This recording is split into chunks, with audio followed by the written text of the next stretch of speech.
নমস্কার, জিপিকে সুজিত মন্ডল চ্যানেলে আপনাদের আবারও স্বাগত জানাই।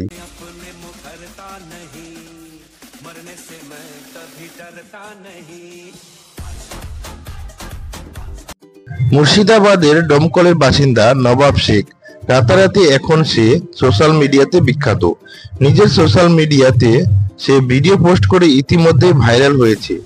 গোটা একটি গাড়িকে বানিয়ে দিয়েছিল চলমান খাটে, আর তার সেই বিছানা খাটকে পুলিশ তুলে নিয়ে গেল থানায়।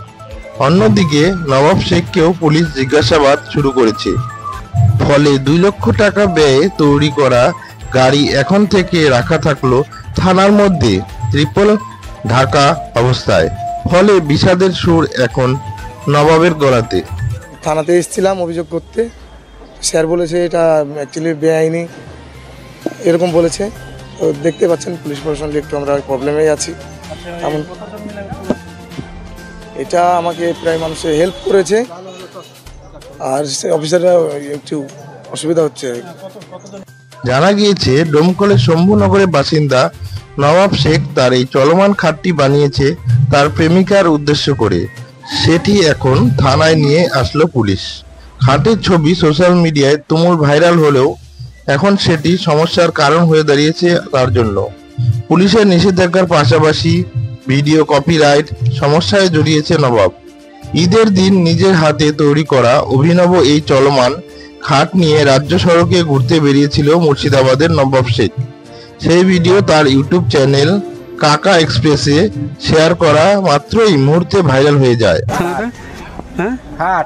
খাট কি করলো? গাড়ি খাট করেছে, এটাই দেখছি আমি। দিয়ে থানায় লেখলো, এটাই দেখলো। থানাতে নিয়ে আসলো।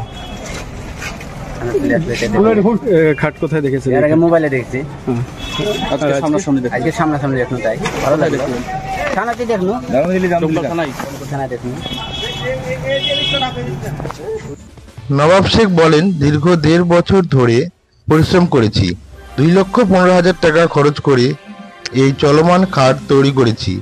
মানুষকে নতুন কিছু করে দেখানোর স্বপ্ন ছিল। ঈদ উপলক্ষে গত 1 বছরের বেশি পরিশ্রম করে তৈরি করেছিলেন একটি খাট। চলন্ত গাড়ির ইঞ্জিন ব্যবহার করেই এই খাট তৈরি করেছিলেন নবাব শেখ।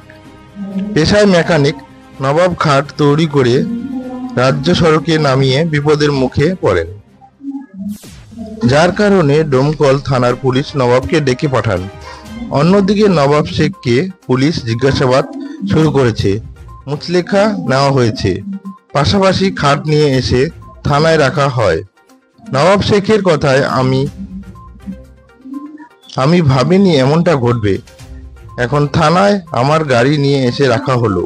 আমি গাড়ি তৈরি করার কারণে আমার কিছু বন্ধুরা ভিডিও তৈরি করে তার সোশ্যাল মিডিয়াতে ছেড়ে দেয়, তবে আমি বুঝতে পারিনি এমনটা ঘটবে।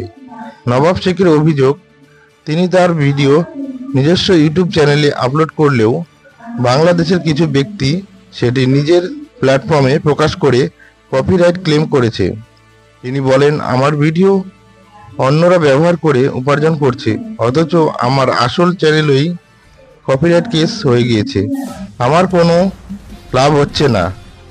একদিকে পুলিশের নিষেধাজ্ঞা, অন্যদিকে কপিরাইট সমস্যায় জর্জরিত নবাব শেখ এখন নিজের সৃষ্টির স্বীকৃতি চাইছেন সাধারণ মানুষের কাছে।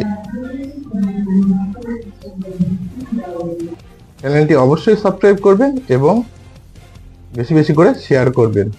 ধন্যবাদ। Sometimes, yeah, but that's just life.